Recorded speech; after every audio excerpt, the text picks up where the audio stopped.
I've got all this footage, now what do I do with it? New, interesting, random, tall guy films. Editing is easily one of the most important tasks of filmmaking. Before editing, a film is just a bunch of disconnected, meaningless footage. Editing gives footage meaning by placing it together in a meaningful manner. This makes editing a very important creative art, but it can also be a very tedious technical process. This video is about how I maximized the time I had to make creative decisions while editing my short film Kansas Sunshine by making the tedious and technical aspects of editing more efficient. My editing setup won't work for everyone since most people don't have 3 monitors and not every editing program has the same layout style, but hopefully some of my tips and tricks will still be useful. To start off with, let's run down my setup. As you can see, I have 3 monitors, a 4x3 Dell monitor, a 16x9 AOC monitor, and an ultra-wide LG monitor. I use all 3 of these monitors while editing. My setup also includes a pair of Mackie Studio monitors and Sennheiser cans, although those aren't as important for editing. I also have a keyboard, mouse, trackpad, and contour design control surface, although I only had the keyboard and mouse when I edited the film. I edited this film with Premiere Pro.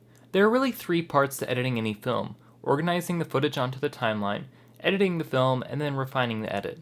The way I have Premiere Pro organized is intended to perform all 3 of those tasks without changing the interface at all, for simplicity's sake. My primary 16x9 monitor has 2 timelines on it. When organizing footage, I use one timeline to lay out clips that are usable, then edit on the second timeline. In later stages of post-production, having 2 timelines lets me move footage and edits between sequences more easily. On my ultra-wide monitor, I have my program monitor as well as a source monitor. Using an ultra-wide this way is smart because it allows you to display your primary monitor at full resolution and still have space next to it for other things. In this case, that other thing is a source monitor. I primarily use the source monitor to set in and out points while organizing my footage, but having the ability to put 2 clips side by side for comparison while editing can be useful. On my 4x3 monitor, I have all the other various windows I need.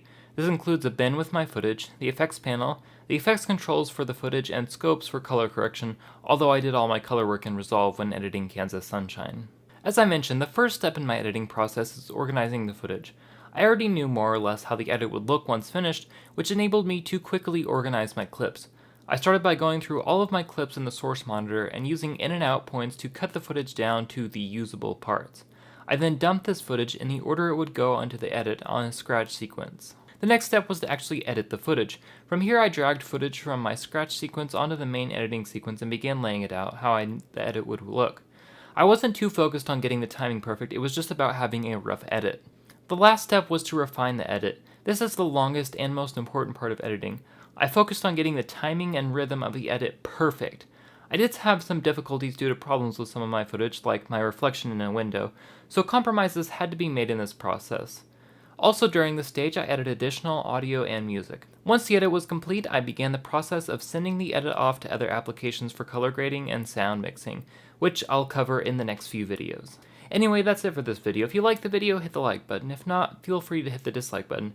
If you have any questions, feel free to leave a comment, and if you want to see more videos about the making of my short film, Kansas Sunshine, please subscribe.